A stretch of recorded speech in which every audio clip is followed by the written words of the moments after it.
Here's a quick little tip. I just rebuilt the 67 123 GT Volvo's master brake cylinder, and there's a little plunger on the, here, look at the old parts. I already rebuilt it. Unless I turn them on. No, there it is.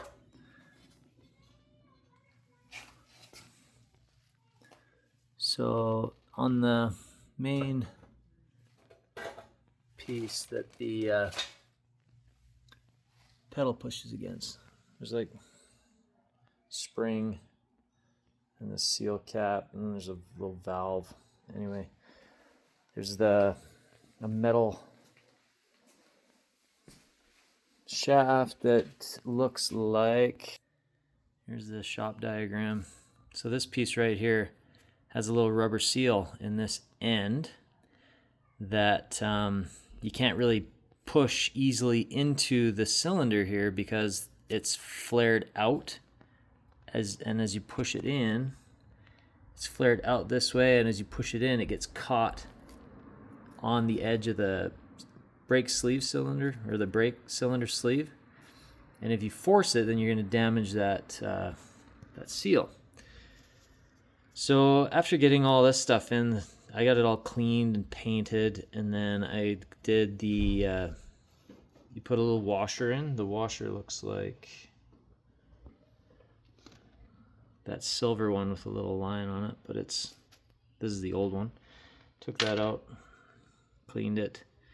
So you put the washer on, 15, then there's the little valve, and it was attached to the bottom of the spring in the rebuild kit that I got through VP Auto Parts, repair kit 276461.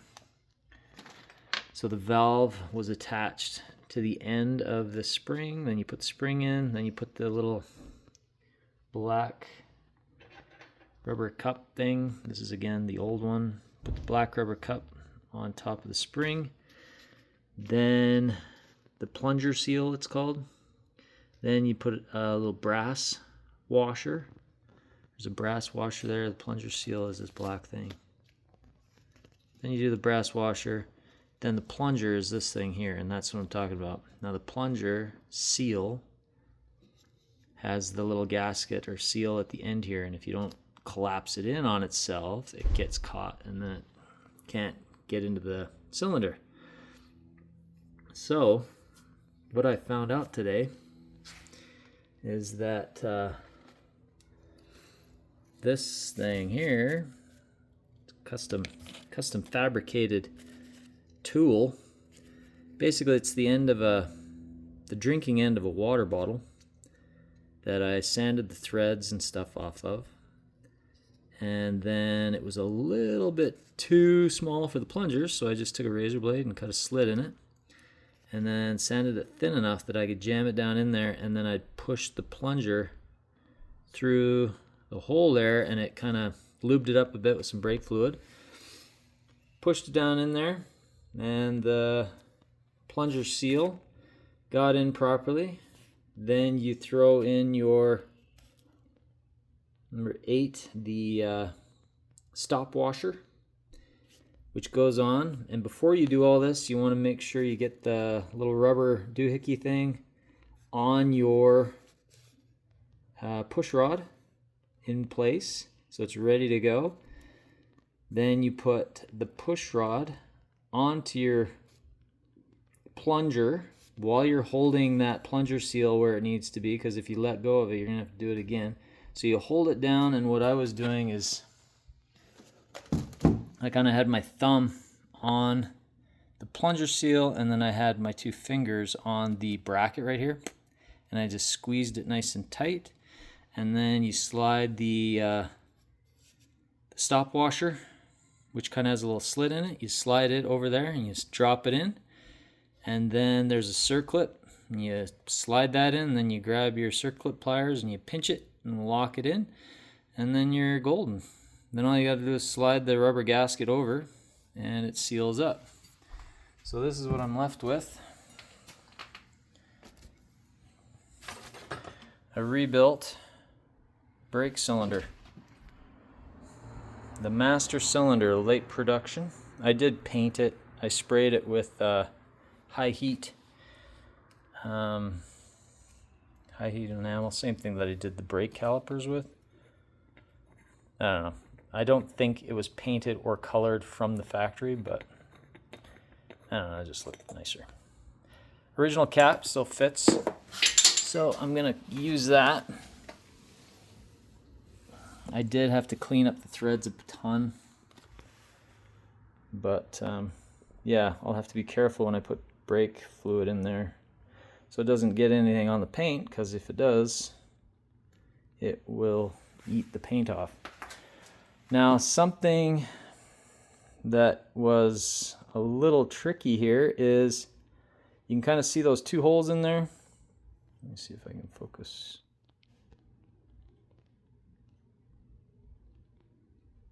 Those two holes. Okay, the one with the kind of the shinier bit around is a fairly large hole. There's supposed to be a catch screen or something on there, but I don't think you can buy them anymore. Then the other little hole just above that in this video is a super tiny little breather valve, and you got to make sure that that equalizing hole is clean. So I ended up using, I unwrapped, I also ride bikes and do bike work, so I had I think a brake cable or something. I just took one strand out of a brake cable and straightened it out and was able to get that through that equalizing hole. But you got to make sure that's all cleared and cleaned up before you reassemble this thing, otherwise it probably won't work right. But yeah, so that's the master cylinder all put back together. Didn't take too long. I mean, the painting and cleaning it up took some time, but like I had a little moment where I wasn't working on the garage, which is my other project I'm trying to do this summer. So I was able to rebuild this. It only took about half an hour, 20 minutes or so. And that's with making my custom plunger seal compressor. Anyway, I'm sure there's something way fancier like a piston ring compressor or something that would work, but that worked well and it was easy and I had it around the shop. So that is the master cylinder rebuild. Good news as well is I've got finally, Sweden finally has a new stamping of rear quarters available. So I ordered a new right-hand rear quarter, and that bottom piece right there. So when I get another moment, I'll be able to finish up this passenger side metalwork, because that's basically all I'm waiting for. I already had to patch. I patched this already. I'm pretty sure I showed that in a previous video, and fix the drip rail. The drip rail was kind of buggered up. So got that fixed. Rebuilt all the bottom of those. But yeah, anyway, that's all rehash. I've already done this. The middle rocker, internal rocker, I re-welded that on, got that done. So yeah, once that rear quarter comes, I can get that done, and then I'm getting to stripping paint, cleaning up welds, and starting to throw some paint on this thing. Anyway, interesting. It's slowly but surely we're making progress. So yeah.